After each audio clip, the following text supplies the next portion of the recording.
आपका India news के खास कार्यक्रम वोट यात्रा और न्यूज एक्स के खास कार्यक्रम द रोड स्टॉप में आज लोकसभा की टीकमगढ़ जो लोकसभा है वहां की तमाम तस्वीरों को मैं आपको दिखाऊंगा।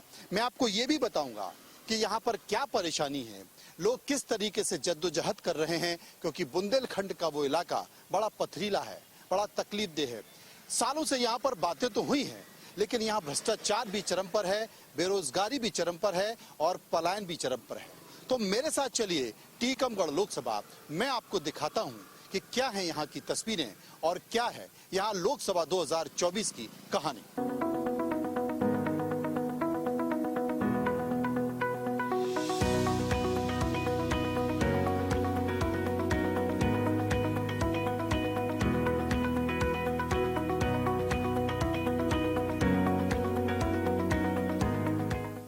टीकमगढ़ लोकसभा के कंजना गांव में हम मौजूद हैं। सबसे बड़ी बात है कि ये दावा किया जा रहा है हर जगह हर गांव में नल जल योजना के तहत पानी पहुंच गया है। आज इस गांव में एक लड़की की शादी है और उस शादी के लिए एक परंपरा भी है कि पानी बड़ी चिंता का विषय है। बुंदेलखंड में पानी नहीं है। आप देखिए यहाँ पर तमाम तरह के ये मटके आए गए हैं, यहाँ पर पानी भरने की परंपरा चल रही है। पानी की बड़ी समस्या है यहाँ बता रहे हैं। हाँ भाई है तो दादा, हाँ भाई साहब पैसा नहीं। क्या परेशानी? ये पानी नहीं है तो मटके से भरते हैं पानी, और ना नाली है गांव में, ना कुछ किसी कहाँ से पानी ले आए। देखिए ये बड़ी समस्या है, पानी नहीं है, मटके लाए जा रहे। चूंकि शादी है तो नए मटके लाए गए हैं, नए मटकों में पानी को नाली भी ना है, किसकी से यहाँ करेंगे।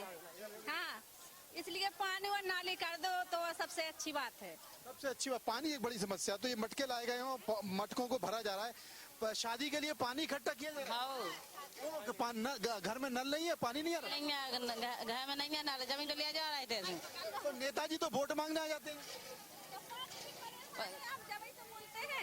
पानी की परेशानी, शादी में पानी तो पहले चाहिए। ये बड़ा समस्या है, क्योंकि आप देखिए पानी कितनी जरूरी चीज है। हर चीज में पानी का इस्तेमाल होता है, पानी मिलता नहीं है। पानी के अलावा और क्या क्या परेशानी है? पानी यहाँ पर नाली भी ना है, पानी रोड पे जाता है। अच्छा। हाँ, पानी की बहुत समस्या सारे यहाँ तो पानी की समस्या है ना, यहीं पर है। ये बड़ी समस्या। बुंदेलखंड में लगातार ये प्रयास किया जाता है। बुंदेलखंड में लगातार आप क्या कह रहे हैं? बुंदेलखंड में क्या क्या समस्या है? टीकमगढ़ लोकसभा में क्या ये समस्या है, पानी की समस्या है, हर चीज है। कोई पानी यहाँ पे नाली की जरूर की व्यवस्था है। हाँ, कोई दिक्कत है। टोटी पानी जी, टोटी वगैरह कुछ भी ना है गांव में, नाली कुछ भी ना है। देखो नाली कभी पड़ी, आपके सामने पड़ी नाली, देखो पानी नहीं। ये देखिए आप देख सकते हैं यहाँ पर ऐसे ये नाली खुली पड़ी है, इनमें कचरा है, गंदगी है, ये पूरा बहता रहता है, लेकिन सफाई की भी कोई व्यवस्था यहाँ पर नहीं है। मूलभूत सुविधाओं का अभाव है यहाँ पर। आप देखिए चूंकि शादी है तो यहाँ पर एक परंपरा है, गाया जा रहा है और लोकगीत गाए जाते हैं अपनी अपनी भाषा में। आप कौन सा गाना गा रही हैं? शादी को तो ये में भर रहा है, ये क्या है? जो आटा है अच्छा, तो क्या करेंगे फिर? मुक्को मार के ते ले गए थे। हाँ, सुबह उनको लाओ नन्या उन्ने गाँव खाया ये गाँव में लो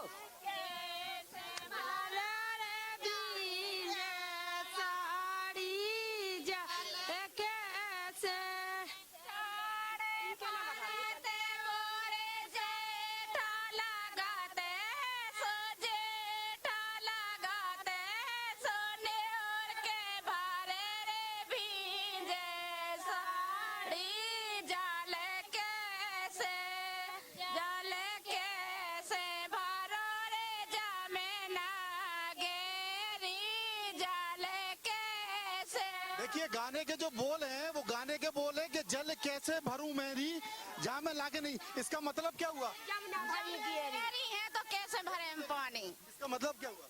गहरी है तो हम कैसे भरे पानी?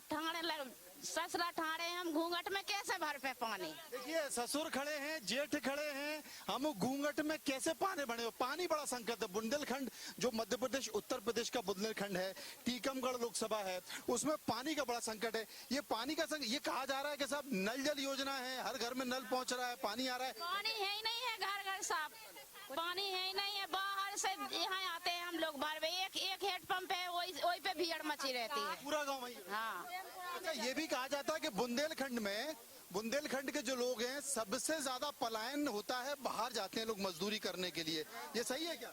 हाँ, बाहर जाते हैं हम लोग मजदूर। हाँ, हरियाणा अभी तो आए हम लोग कल। अच्छा, हरियाणा से वापस? हाँ, झज्जर में रहते हैं। अच्छा, हाँ, झज्जर में। यहाँ कोई व्यवस्था नहीं है, मतलब रोजगार की व्यवस्था नहीं है, पैसा काम दम नहीं लगता है यहाँ, कुछ भी नहीं है, पानी की परेशानी, हर चीज की परेशानी है यहाँ। और तो नेताजी कुछ करते नहीं है कि वोट मांगने आते हैं? कुछ नहीं कहना, वोट दे दो, कछु तो कह दिया, गाय दो टपन जैसी रहे सब। हाँ, तो मोदी जी कैसे? आए कैसे मोदी जी को तो वोट दे दो बस के नाम। हाँ, और जब मनाई माया जाए चाहे जनता। अच्छा, हाँ, वो कहा तो मंदिर तो बना दिया कितना बना था मंदिर तो साजो ना, कछु तो है ना। अयोध्या में वो बजट तो पैसा कौन लगा? हम ही लोगन का पेट काट काट के हमनी लोगन का तो पैसा लगाया है। अच्छा। और किसान काट जैसे फसल आती है तो वे कम रेट में भाव भी उतार देते हैं। अच्छा। और का तो हम लोग इस वजह से मर रहे, मजदूरी आदमी तो अपने तसला डाड़ा पेट पाल रहे हैं। सोना चांदी 70 लगा दो, 75 लगा दो। आओ, सोना चांदी क्या कर दिया? हाँ 70 लगा दो, 75 लगा दो। 70-75 महंगा आ गया। महंगा होगा। राम, तो अब जे वो चांदी 8 से 60 रुपया लगी। हाँ, कब हो गई? मैं तो अवेली आई है 3 दिन। 9 से हो गए, 9 से हो गए। कट गए, ये मजदूरी कर मजदूर करके परसों आए हम झज्जर से, सारे कट गए हमारे। तो अब ये बताओ कि नेताजी तो कहते हैं सब बढ़िया हो जाएगा और ये हो जाएगा, रोड कछु नहीं कहा।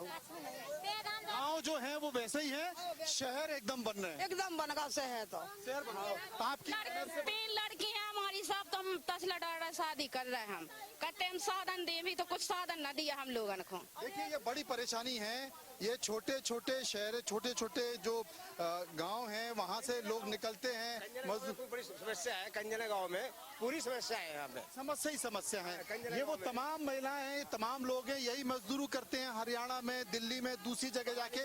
यहाँ पानी नहीं है, शादी भी है तो हैंडपंप से पानी भर रहा है, मतलब जो मूलभूत सुविधाएं हैं उनका कहीं स्थिति नहीं होती है।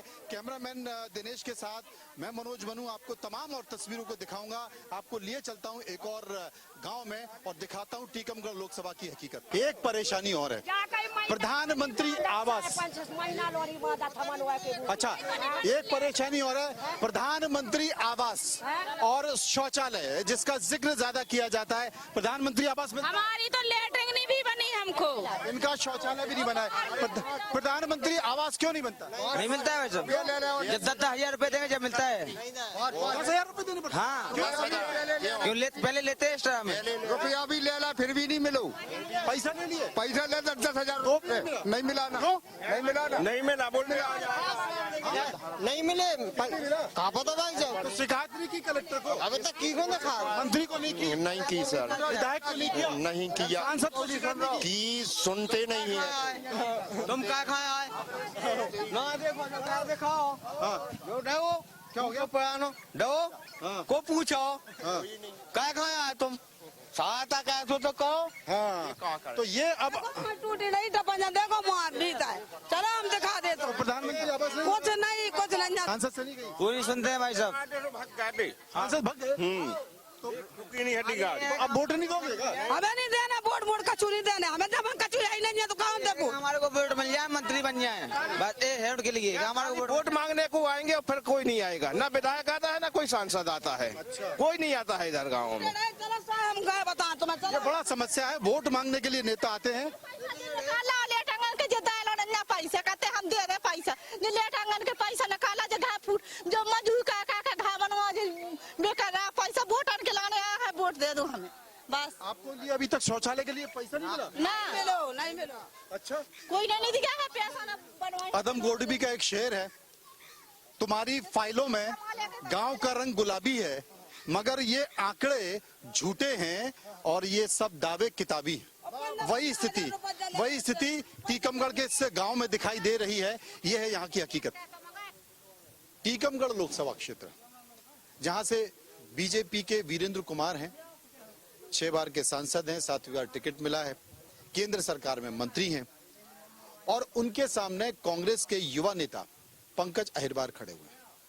वो इस वक्त हमारे साथ मौजूद हैं हम उनसे ये जानना चाहते हैं कि इतने बड़े नेता से वो टक्कर कैसे ले रहे हैं, किन योजनाओं के जरिए, किन समस्याओं के जरिए वो टीकमगढ़ की जनता में अपनी उपस्थिति दर्ज करा रहे हैं। पंकज भाई, बहुत बहुत धन्यवाद। राम राम आप सब जनन को। कैसे आ जाओ, सब लोग आ जाओ, घेरा बना लो। और जिस प्रकार से आपने वरिष्ठता का दिया है नाम, तो ठीक है, वरिष्ठ हैं, लेकिन मैं ये मानता हूं कि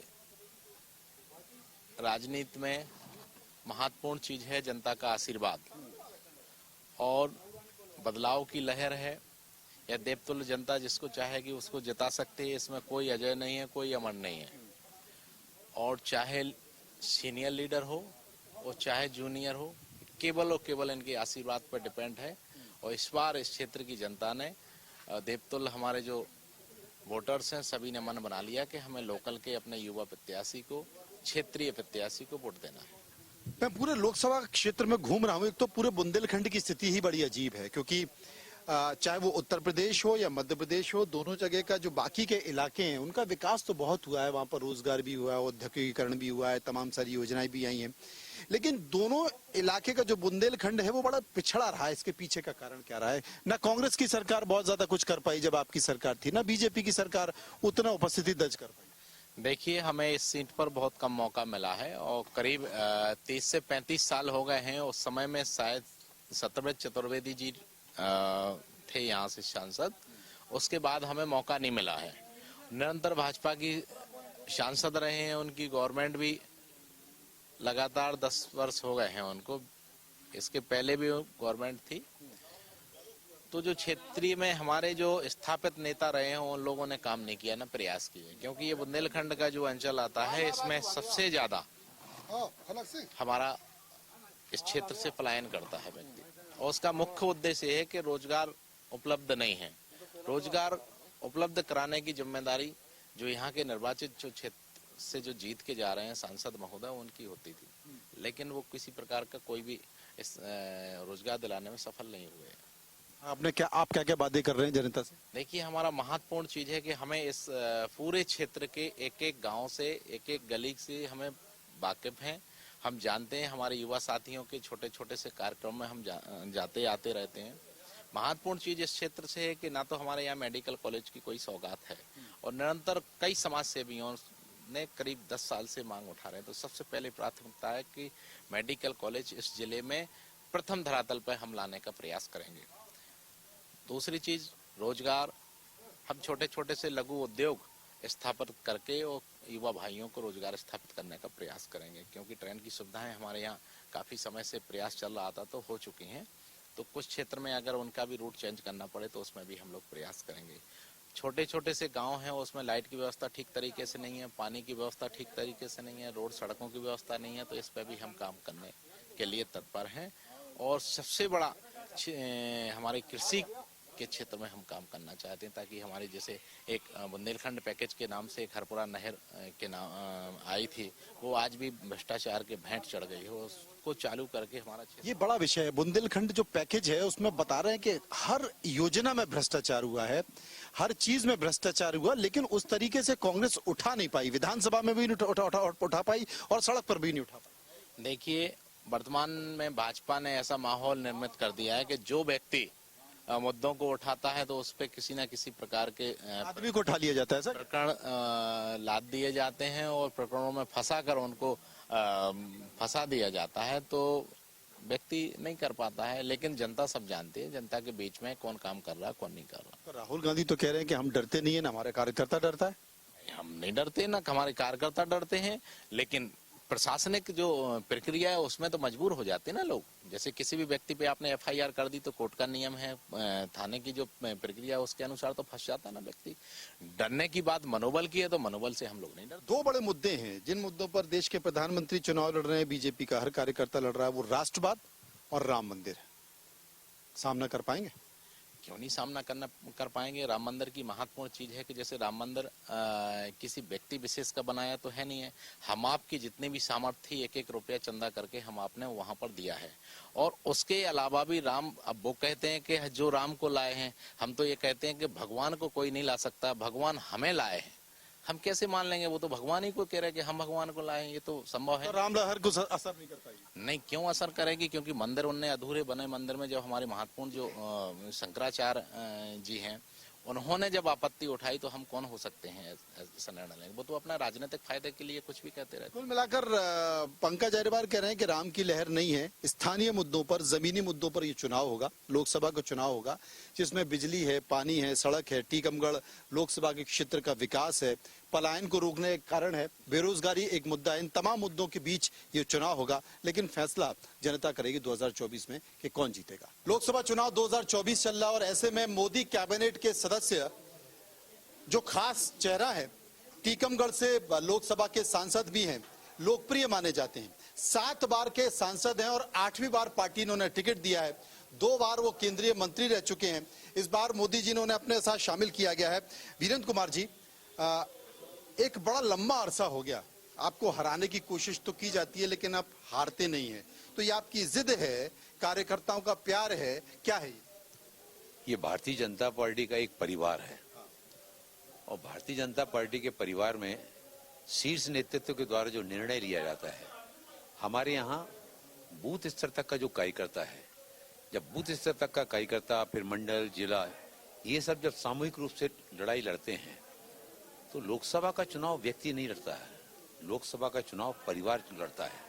ये भारतीय जनता पार्टी के हमारे कार्यकर्ताओं का स्नेह है, हमारे क्षेत्र की जनता का ये प्यार है और हमारे भारतीय जनता पार्टी के शीर्ष नेतृत्व का ये विश्वास है जो इतने बार हमको अवसर दिया और हर बार जो है क्षेत्र की जनता के स्नेह, सहयोग, आशीर्वाद से, कार्यकर्ताओं के परिश्रम से और लोगों के प्रेम से लगातार मुझे सफलता मिल रही है।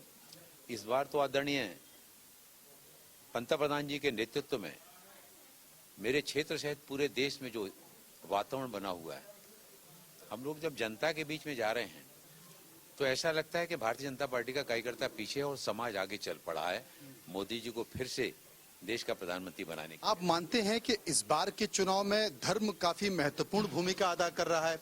तमाम जो मुद्दे हैं, चाहे वो विकास की योजनाएं हो या बिजली, पानी, सड़क जैसे मुद्दे हो, वो पीछे रह गए और धर्म इस बार आगे। देखिए, पिछले 10 साल की जो माननीय नरेंद्र मोदी जी के द्वारा विकास के काम किए गए, ये एक सतत प्रक्रिया है और उस प्रक्रिया में जहां गांव का, गरीब का, मजदूर का, किसान का, महिलाओं के सम्मान का, सबका ध्यान रखा गया। आज आपने भी देखा होगा, जब अभी हम जतारा नगर में संपर्क कर रहे थे, सभी लोगों से संपर्क कर रहे थे, उसमें किसान भी थे, उसमें व्यापारी भी थे, उसमें नौजवान भी थे, उसमें हमारी माताएं बहनें भी थी। मतलब एक व्यक्ति के चेहरे पर नकारात्मकता का भाव कहीं देखने को नहीं मिल रहा, चाहे वो शहरी क्षेत्र की बात हो या ग्रामीण क्षेत्र की बात है। शहर और ग्रामीण दोनों में 10 वर्षों में माननीय प्रधानमंत्री जी के द्वारा जो कदम उठाए गए, जो योजनाएं बनाई गई, उन योजनाओं का लाभ जमीनी स्तर तक धरातल पर पहुंचा हुआ है और उसके कारण से बहनें तो इतना प्रसन्न होके, मतलब वो जैसे हम उनसे आग्रह करते हैं तो वो ये कहती हैं कि उनके अलावा और कोई है ही नहीं। हम जो है ना, हम स्वयं पहले से तय करके बैठे कि भारतीय जनता पार्टी को ही वोट करना है। तो ये सारी स्थितियों को मिलाकर जहाँ विकास भी हुआ है, वहीं ऐसे विवादास्पद मुद्दे जो वर्षों से नहीं सुलझ पाए थे, ऐसे मुद्दों को भी सुलझाने का काम माननीय प्रधानमंत्री जी के कार्यकाल में हुआ। इसके साथ ही साथ वैश्विक स्तर पर भी भारत का नाम आज सर्व स्वीकार्यता से दुनिया के मानचित्र पर भारत को आज विशेष दृष्टि से, सम्मान की दृष्टि से देखा जा रहा है। ये देखा जा रहा है, लेकिन बुंदेलखंड की एक पहचान है। बुंदेलखंड में आज भी देश में चर्चा होती है या बुंदेलखंड में चर्चा होती है, यहाँ पानी की बड़ी समस्या है, यहाँ बेरोजगारी एक मुद्दा है, यहाँ पलायन एक मुद्दा है। आप खुद 35 साल से सांसद हैं, क्या कारण है कि बुंदेलखंड पर जो कलंक है ये मिटता नहीं? बुंदेलखंड आज बहुत बदल गया है। आप कहाँ उलझ गए हैं? कहाँ आप कितने पर पीछे गया बात कर रहे हैं? इस बुंदेलखंड में 4 लेन हाईवे की कोई लोगों ने कल्पना नहीं की थी। हाईवे तो चमचमा रहे हैं, इसमें कोई शक नहीं। रेलें यहाँ पर दौड़ रही हैं, सनसना रही हैं। यहाँ पर कभी पटरी भी नहीं बिछी थी, तो आज यहाँ पर मेडिकल कॉलेज भी खुल रहा है, टीकमगढ़ में भी खुलने जा रहा है, टीकमगढ़ और छतरपुर में भी बनने जा रहा है, यूनिवर्सिटी भी हो गई है। पलायन कैसे रोके? इतने सारे काम हो गए, कहाँ पलायन है? क्या गांव का व्यक्ति का शहर में नहीं आ रहा है? क्या शहर का व्यक्ति महानगर में नहीं आ रहा है? जो महानगर का लंदन में जा रहा है, क्या वो लौट के आ रहा है? इसको आप क्या कहेंगे? तो यहाँ लगातार विकास हो रहा है, लोगों के जीवन स्तर में भी बदलाव आया है, सामाजिक आर्थिक शैक्षणिक स्थितियों में भी बदलाव आया है। और माननीय प्रधानमंत्री जी के द्वारा जो कैन बेतवा नदी को जोड़े जाने के लिए 44,500 करोड़ रुपए की स्वीकृति दी गई, उससे क्या असर पड़ेगा? उससे बुंदेलखंड के विकास में मील का पत्थर साबित होगा। सिंचाई की सुविधाओं के विस्तार के साथ ही साथ इस क्षेत्र का जो पानी की अक्सर जो सूखा पड़ जाता है कि एक साल पानी गिर जाता है, फिर नहीं गिरता है, 2 साल नहीं गिरता है, तो जहाँ किसानों के लिए सिंचाई के लिए पानी मिलेगा, वहाँ जनजीवन के लिए भी ये पानी उपलब्ध होगा। और किसी भी क्षेत्र के विकास के लिए सड़कों और रेल मार्गों के विकास की आवश्यकता होती है, जो मोदी जी के आने के पहले यहाँ पर कुछ भी नहीं था। आज बुंदेलखंड बहुत तीव्र गति से विकास की ओर अग्रसर कर रहा है। थावरचंद जी गहलोत थे, उनके पास सामाजिक न्याय था, फिर वो मध्य प्रदेश के कोटे में आ गया, वो आपको दे दिया, आपको प्रमोट कर दिया। बतौर सामाजिक न्याय मंत्री आज भी क्या मानते हैं छुआछूत है? आज भी लोग गटर में सफाई करते हैं, मारे जाते हैं, छत्तीसगढ़ की एक घटना है। इसको आपने अपने विभाग द्वारा कौन कौन सी ऐसी विसंगतियां जिनको दूर करने की कोशिश की, अच्छे फैसले? देखिए, इस संबंध में सरकार ने बहुत अच्छे निर्णय लिए हैं। और जो नमस्ते योजना के अंतर्गत इस तरह के, आप तो एक भी कम व्यक्ति बताइए, जितने भी व्यक्ति सर पर में इस तरह से मेला ढोने वाले थे, उनका सर्वे कर को एक मुश्त से 40,000 रुपए देने का काम सरकार के द्वारा किया गया। फिर इसके लिए ट्रेनिंग के साथ में उनको जोड़ा गया। और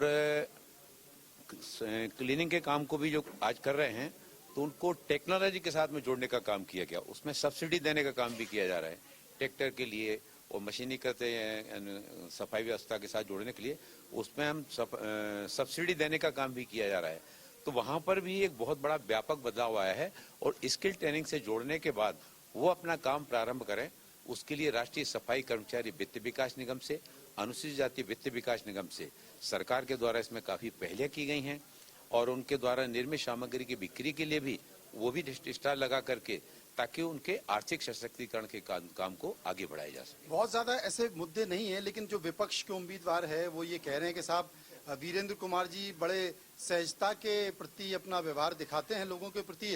वो लोगों को दिखाते हैं कि देखो साहब मेरी साइकिल पंचर हो गई तो मैं खुद ही पंचर जुड़वाने जा रहा हूँ। लोगों ने उनको पंचर जोड़ने के लिए संसद में भेजा है या क्षेत्र का विकास करने? हमको यहाँ पर ट्रेनें चलवाने के लिए भेजा था।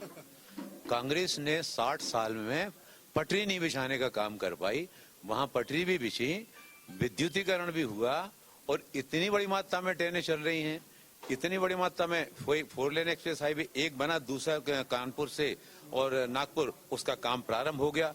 ओरछा से टीकमगढ़ होते हुए जबलपुर NH 539 की उसका शिलान्यास हो गया।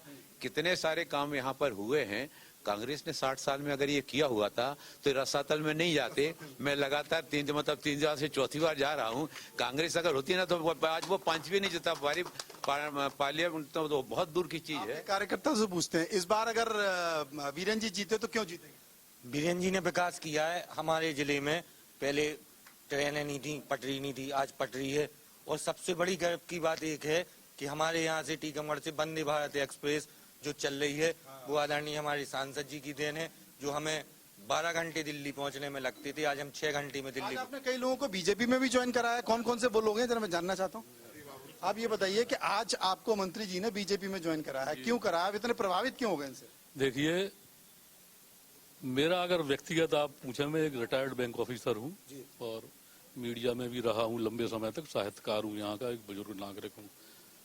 तो 2 लाइनें मंत्री जी के लिए कविता सुनाए। हाँ, 2 लाइनें सुना दीजिए। मैं ये सुना रहा हूँ आपको, ऐसा व्यक्तित्व 543 सदस्यों में से हमें गर्व इस बात का है, एकमात्र सांसद हैं जो एक सहज सरल और कहीं भी बैठ के, आपको मंच नहीं चाहिए, आपको मालाएं नहीं चाहिए, आपको स्वागत नहीं चाहिए, एक आम जनता में घर 543 में से घर परिवार की तरह। मोदी जी तो क्या मतलब, मोदी जी के बाद आप ही? नहीं, मोदी सहज सरल की बात कर रहा मैं आपसे।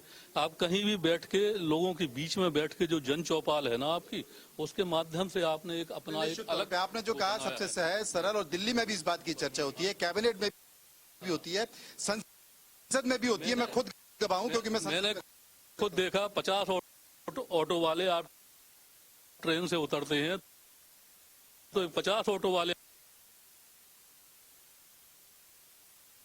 आ जाते भाई साहब चलिए। मैं यहाँ पर एक बात कहना चाहता हूँ कि मैं खुद एक दिन शताब्दी एक्सप्रेस से ग्वालियर से दिल्ली जा रहा था और उस शताब्दी एक्सप्रेस में वीरेन जी भी थे। अमूमन देखा होगा अपने मंत्रियों को, सांसदों को कि उनके गाड़ी के ड्राइवर आ जाते हैं, लेकिन ये 12 बजे जब ट्रेन पहुंची तो ऑटो से अपने घर जा रहे थे। ये इनकी सहजता और सामान्यता है। क्यों आप आए बीजेपी में? आदरणीय मंत्री जी के कार्यकाल पे हम खुश हैं और आदरणीय मोदी जी के शासन काल में हम बहुत खुश हैं कि गरीबों को बहुत अच्छा उन्हें सम्मान दिया है। आप क्यों आए? सर, मैं आदरणीय मोदी जी की विजन को देख करके और आदरणीय हमारे बीरेन जी का जो कार्यशैली है और कार्यकर्ताओं का जो कदर करते हैं, सम्मान करते हैं, उनको देख करके मैं इस पार्टी को ज्वाइन किया है। और मेरा मकसद भी है कि भारत के प्रधानमंत्री आदरणीय नरेंद्र मोदी बने, जिससे सामंतशाही और गुंडागर्दी समाप्त हो और गरीब सम्मान की जिंदगी। अंतिम सवाल मैं पूछना चाहता हूं आपसे वीरेन जी, कुछ होता है ना कि इतने साल संसद में सदस्य रह गए, लेकिन एक चीज छूट गई यार, वो नहीं हो पाई, वो करना है। कोई ऐसी चीज जो आप करना चाहते हो बुंदेलखंड के लिए, टीकमगढ़? हम तो देश के लिए करना चाहते हैं। आपका विजन बड़ा है। हमारे देश के पंतप्रधान आदरणीय नरेंद्र मोदी जी 2047 में भारत को विकसित राष्ट्र बनाने का जो विजन लेकर चल रहे हैं कि मैं रहूं या न रहूं, भारत ये रहना चाहिए, तो हम सभी कार्यकर्ता अपने नेता आदरणीय नरेंद्र मोदी जी के उस विजन को साकार करने में हमारे आने वाली पीढ़ियों के लिए, हम लोग भले नहीं रहें लेकिन ये एक शाश्वत प्रक्रिया है, ये पीढ़ियां आती रहेंगी, तो आने वाली पीढ़ियों के लिए एक विकसित भारत मिले, आत्मनिर्भर भारत मिले, स्वाभिमानी भारत मिले, समर्थ भारत मिले, उसके लिए हम अपने देश के प्रधानमंत्री आदरणीय नरेंद्र मोदी जी के साथ में उस सपने को साकार करने में सारे कार्यकर्ता एक परिवार भावना से, हम सब मोदी जी के परिवार के सदस्य हैं और सारा परिवार उस सपने को साकार करने का लक्ष्य लेकर चल पड़ा है। चलिए, अब घोषणा बार होनी है, क्योंकि मतदान के बाद घोषणा होगी तो निश्चित तौर पर सबको पता है कि क्या परिणाम आएगा। उम्मीद करते हैं और आपको शुभकामनाएं आने वाले समय के लिए, लोकसभा चुनाव के लिए सभी कार्यकर्ताओं को शुभकामनाएं। तो फिलहाल ये सफर हमारा चलता रहेगा टीकमगढ़ की लोकसभा का। तो मध्य प्रदेश की लोकसभा टीकमगढ़ को हमने दिखाया, वहां के बीजेपी प्रत्याशी डॉक्टर वीरेंद्र कुमार और कांग्रेस प्रत्याशी अहिरवार से हमने तमाम बातों को समझाया। वहां के लोगों की समस्या का भी हमने आपको तस्वीरें दिखाई थी, आखिर क्या है बुंदेलखंड की तस्वीर। और बुंदेलखंड की तस्वीर सिर्फ वही नहीं, सभी जगह है। आप किसी गांव चले जाइए, किसी शहर चले जाइए। अब जैसे ये बुंदेलखंड का कौन सा गांव है? लिधोरा, ईसोन गांव है। आप बताइए यहाँ क्या समस्या तो जा है कि पानी टंकी बनवा दी मुख्यमंत्री ने, तो कोई चालू नहीं कर भी आए, और डीपी रख गई, वो भी ऐसी जगह लगा के पानी नहीं करा दूसरे दिन की कैसे इस लग तो वो सटाक पानी पहुंच जाता। क्या समस्या है? पानी की परेशानी है सब। अच्छा, और बिजली? बिजली की है, बिजली के जो है कि दुनिया की दया सब जमा हो जाए तो भाई। मतलब डीपी है तो बिजली नहीं है, टंकी है तो उसमें पानी नहीं है, परेशानी है जस की जस है, तमाम सारी परिस्थितियां हैं। इन्होंने कहा कि बिल बहुत ज्यादा आ रहा है, ये हाल है। बावजूद लोग मतदान करते हैं, बावजूद लोग अपने जनप्रतिनिधि को चुनते हैं और फिर से 5 साल के लिए फारिग हो जाते हैं और नेताजी सीधे दिल्ली, और नेताजी मिलते नहीं है और दिल्ली चले जाते हैं। ये हाल सभी जगह का है। चलिए, फिलहाल टीकमगढ़ की लोकसभा से मनोज मनु के साथ, कैमरामैन दिनेश के साथ इतना ही। मैं आपको किसी और सफर पे ले चलूंगा लोकसभा की एक और कॉन्स्टिट्यूंसी में। फिलहाल इतना ही।